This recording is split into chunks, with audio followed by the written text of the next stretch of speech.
it's me. And so, ngayon, naka-jacket ako. And sobrang lamig. May bagyo daw. Kagabi, sobrang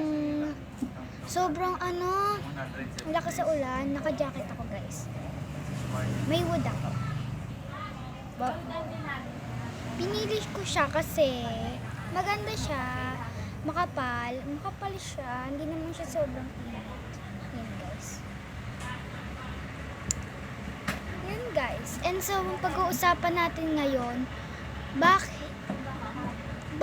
dumating ang bagyo? Mag-comment lang kayo dito sa baba.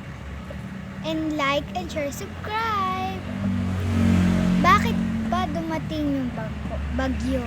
Comment lang kayo dito sa baba. And guys, papakita ko sa inyo yung mga baha. Sige, wait lang.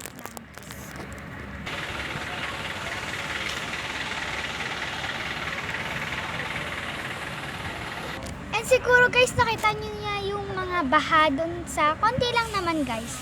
Sige guys, mag-comment kayo dito sa baba. Bye! Like and share, subscribe! Bye!